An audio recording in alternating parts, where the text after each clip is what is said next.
guys could everybody please turn the volume up on their phone, turn it off of silent. I actually would like the ringers to go off during this speech. Hello, I'm Dylan. I am a bit of a self-proclaimed nerd, and lately I have been researching how cell phones work. So all of us have cell phones. We use them every day. They're a big part of our lives, and we unfortunately probably don't know how they work exactly. But if you would allow me, I will explain how cell phones work, walk you guys through how phones hear your voice and then send that message off into the atmosphere that then gets picked up by a cell tower and then gets delivered to whoever you are sending the message to. So with phones, there's a lot of mechanisms that are involved and a lot of infrastructure that is involved with getting the message across from one phone to another. So let's go through the scenario. You call your friend Bob, and Bob answers the call, and you guys begin conversing. So as you're speaking to your friend Bob, your phone's microphone is picking up the vibrations in the air from your voice.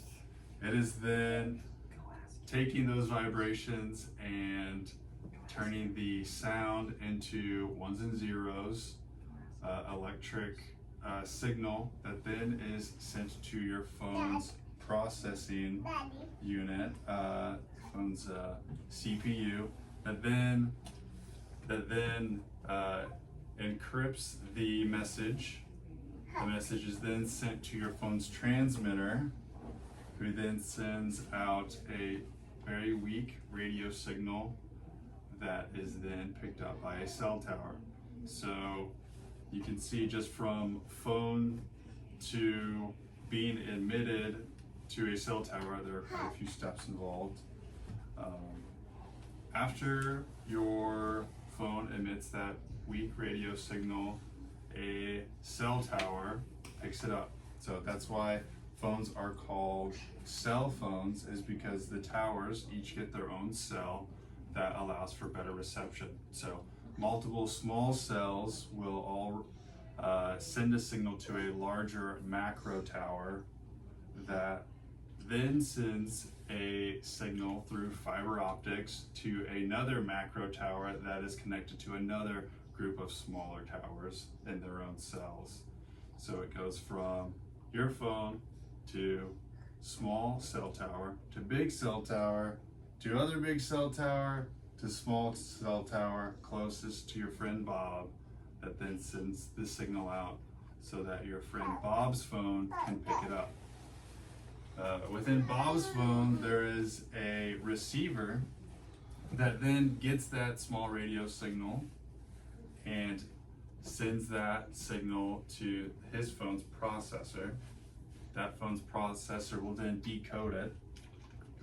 This encrypting and decoding allows us to have safe messaging back and forth that people can't just listen into.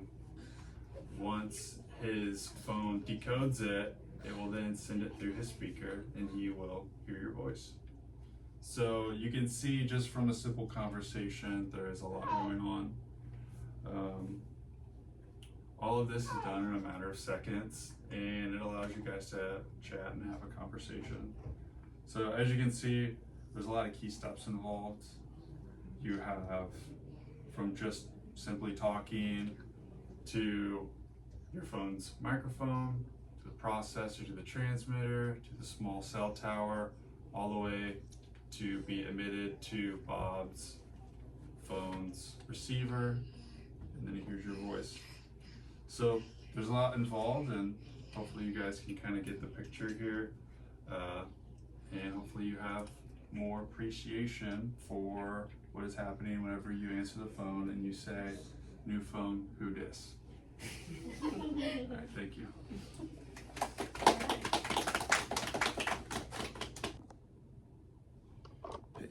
Sorry, I forgot the notes.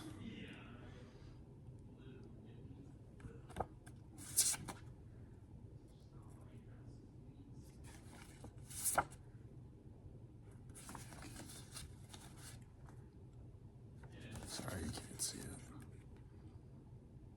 Okay, thank you.